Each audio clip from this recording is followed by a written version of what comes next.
Shalom, puji Tuhan, Bapak Ibu Saudara yang dikasihi Tuhan, mahasiswa-mahasiswi STT, Rumah Murid Kristus yang dikasihi Tuhan. Nah, hari ini kita akan mulai membahas dari mata kuliah Bahasa Ibrani, mulai dari topik yang pertama, bagaimana kita mengenal Bahasa Ibrani itu sendiri dari berbagai pendekatan. Nah, secara fungsi atau pentingnya belajar bahasa Ibrani, kita perlu melihat bahwa ini menjadi suatu hal yang sangat penting hari-hari ini dan dari zaman dulu tentunya, karena memang bahasa Ibrani menjadi bahasa asli dari Perjanjian Lama, sehingga memahami prinsip-prinsip bahasa asli membantu kita untuk tetap ada di dalam koridor atau batasan yang tepat kalau misalnya kita menafsir dan semacamnya. Dan mari kita belajar dari sejarahnya terlebih dahulu. Nah, dalam sejarahnya bahasa Ibrani merupakan rumpun bahasa Semit. Bahasa Semit yang terdiri dari 3 kelompok. Ketika katanya Nuh punya 3 anak, Sem, Ham, dan Yafet. Dan mulailah tersebar dan membentuk satu bangsa yang baru. Satu bangsa dengan berbagai bahasa setelah peristiwa di Babel. Dan untuk bahasa Semit sendiri ada 3 kelompok. Bahasa Semit Timur, Semit Selatan, dan Semit Barat Laut. Istilah Semit atau Semitik ini pertama kali diperkenalkan oleh sarjana Jerman bernama Scholar pada tahun 1781. Istilah ini berasal dari nama Shem sendiri, anak Nuh, leluhur Asyur, Aram, dan Ibrani, yang memiliki kesamaan bahasa. Artinya, dalam sejarahnya, Sem ini telah melahirkan satu bahasa yang baru, di mana dia punya anak yang bernama Asyur, Aram, dan Ibrani, yang menjadi menjadi keturunan dari Sem, dan rumpun bahasanya memiliki kesamaan. Jadi sebenarnya bahasa Ibrani datang dari bangsa Israel sendiri. Nah, untuk kelompok Timur yang dimaksudkan sebagai bahasa Semit itu terdiri dari bahasa Akkad, Babel, dan Asyur. Sedangkan kelompok Selatan, Semit Selatan, menggunakan bahasa Arab Ethiopia.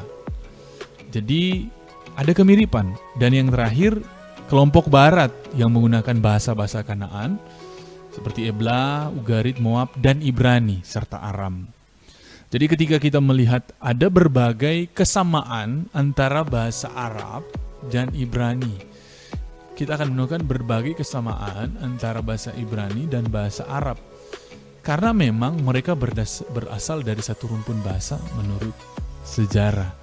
Nah, di Alkitab sendiri memang ada selain bahasa Ibrani, terdapat juga bahasa Aram. Tetapi saya katakan tadi, di dalam Perjanjian Lama, peristiwa pembuangan juga dicatat, dan di dalamnya ada Esra dan Nehemia dan Daniel, dan mereka mau tidak mau telah menggunakan bahasa Aram, sehingga bahasa Aram seperti kata Mene Mene Tekel Ufarsin itu muncul di dalam Alkitab. Tetapi sebagian besar atau secara besar kita perlu melihat bahwa memang bahasa Ibrani menjadi bahasa utama dari Perjanjian Lama. Melalui diagram, melalui gambar rumpun bahasa Semit, kita bisa melihat bagaimana tersebarnya bahasa ini, bagaimana rumpun ini memiliki kesamaan karena berdasarkan dari satu sumber yang sama. Bisa dilihat di sana ada West Semitic, Semitic Barat, East Timur, East Semitic, South, Selatan, dan Pusat, sehingga dia mulai terbagi lagi menjadi Southwest, Arabiak, dan Northwest. Terbagi lagi sampai Arab menjadi bahasa modern zaman sekarang. Terbagi juga ada modern dialek dari Arab. Dan akhirnya muncul di dalam Northwest atau barat laut dari bahasa Ibrani itu sendiri, muncullah bahasa Ibrani modern. Nah, itu adalah gambaran bagaimana bahasa Ibrani itu ada sampai hari ini. Dan dari hal ini kita bisa memahami kalau memang ada kesamaan dari berbagai bahasa di Timur Tengah, karena memang mereka berasal dari satu rumpun yang sama.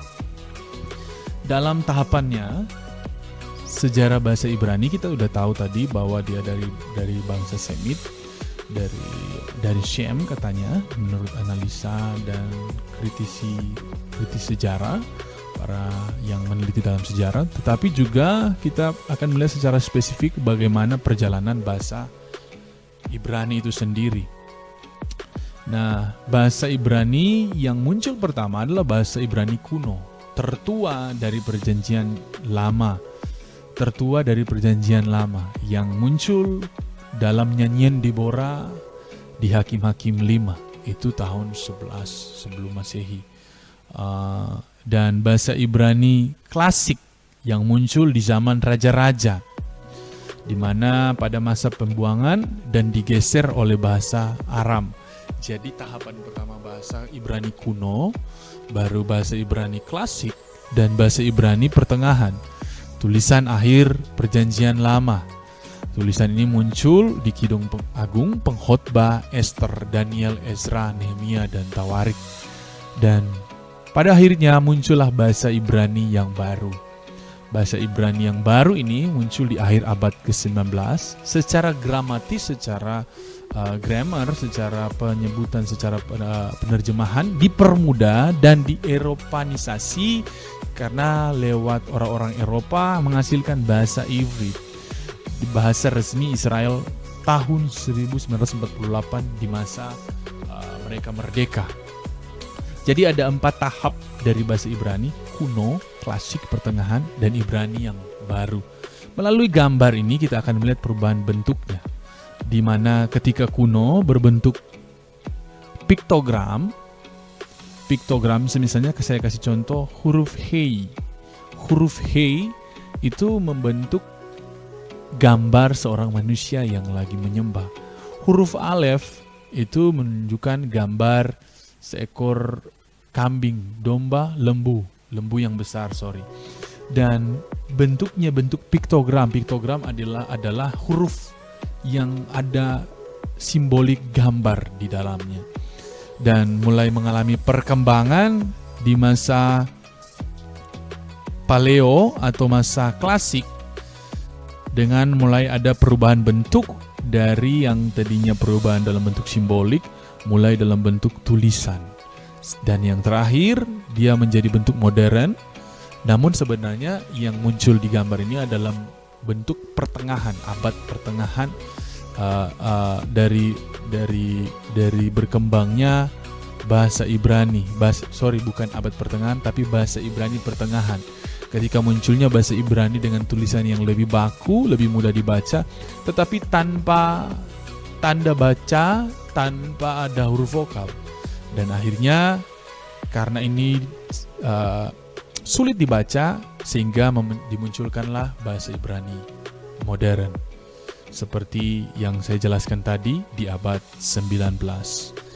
Nah, kita langsung saja masuk pada abjad Ibrani modern, yang